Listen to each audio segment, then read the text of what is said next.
کو یہ بھی معلوم ہے کہ گزشتہ ایک سال کے دوران 1.5 سال کے دوران 200 کیسز بنائے گئے تھے. وہ سارے بوگس بیس لیس کیسز تھے. پولیٹیکل وکٹمائزیشن کی بنیاد پہ وہ کیسز بنائے گئے تھے. کوشش یہ کی جا رہی تھی کہ 5 دن میں 3 سزائیں دے دو, 35 سال کی سزا دے دو, عوام میں یہ باور کراؤ کہ عمران خان صاحب اب بڑے عرصہ کے لیے جیل جا چکی سے کسی اور طرف آپ دیکھیں. پروپوزر سکنڈروں کو جو روکا جا رہا تھا اور الیکشن میں پروسیس میں سارے ہرڈلز کریٹ کیے جا رہے تھے, ان کا ایک ہی مقصد تھا کہ خان صاحب کو لوگوں کے دلوں سے نکالے. لیکن آپ لوگوں نے دیکھا جس طریقے سے عوام نے غلامی نامنظور پہ لبیک کہتے ہوئے عمران خان صاحب کی وجہ سے 2/3 میجارٹی پاکستان تحریک انصاف کو دی ہے.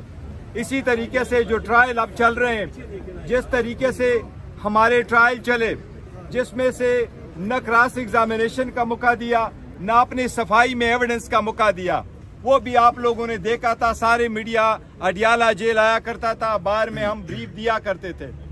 انشاءاللہ تعالیٰ وہ دن دور نہیں ہے جب خان صاحب باہر ہوں گے, یہ سارے کیسز ہائی کورٹ میں قواش ہوں گے انشاءاللہ. ہمارا عدلیہ سے یہ درخواست ضرور ہے کہ جس طریقے سے ہمارے خلاف کیسز ڈیسائیڈ ہوئے, اتنی جلدی سے انصاف کی فراہمی ہونی چاہیے.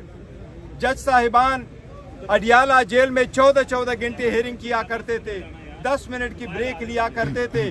اور آج دوسری طرف بھی دیکھے نواز شریف کے دونوں بیٹے جو 5 سال سے عدالت سے مفرور تھے, پروکلیم افینڈر ڈکلیئر ہو چکے تھے, سپریم کورٹ نے ججمنٹ دی ہوئی تھی, پاناما کے کیس میں ان کے نام آئے ہوئے تھے, جوائنٹ انویسٹیگیشن ٹیم میں ان کے خلاف رپورٹ بنی ہوئی تھی, نیب کے ریفرنسز فائل ہو چکے تھے, لیکن فقط 24 آورز کے اندر وہ لوگ ختم ہو گئے اور ان کے کیسز سے وہ بری ہو گئے.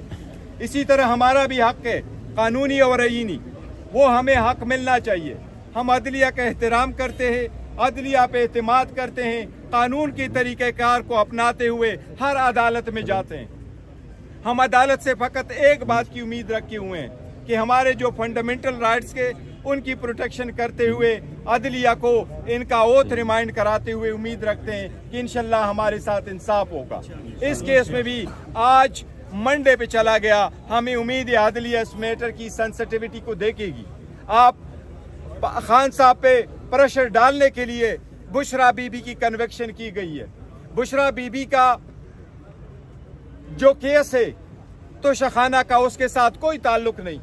بی بی کا نام توشخانہ کی لسٹ میں نہیں ہے, بی بی کا نام کوئی گفٹ آیا نہیں, بی بی نے کوئی گفٹ ریسیو نہیں کیا, بی بی نے کبھی پیسے نہیں دیے, بی بی نے کوئی ٹیکس اس پہ نہیں دیا, بی بی کا نام توشخانہ کے لسٹ میں ڈاکومنٹ میں نہیں تھا, اسٹیبلشمنٹ والوں کے پاس نہیں تھا, کیبنٹ ڈویژن کی لسٹ میں ان کا نام نہیں تھا, الیکشن کمیشن میں جب کیس آیا اس میں بھی ان کا نام نہیں تھا, جب توشخانہ کا ٹرائل دلاور جج صاحب کے سامنے چلا اس میں بھی بی بی کا نام نہیں تھا. صرف پولیٹیکل وکٹمائزیشن کرتے ہوئے بی بی کو 14 سال کی سزا دی گئی ہے. لیکن اب عدلیہ کے سامنے یہ سارے کیسز ہیں. ہم ہائی کورٹ سے امید کرتے ہیں, استدعا کرتے ہیں کہ یہ انزائٹی کو ختم کر لے, یہ سارے پروسیس جو انلیگل ہوئے تھے اس کو ختم کرتے ہوئے جلد سے جلد انصاف پہ مبنی فیصلے دے, خان صاحب کو ایکوٹ کرے تاکہ خان صاحب باہر ہو اور اپنے عوام کے ساتھ ہو.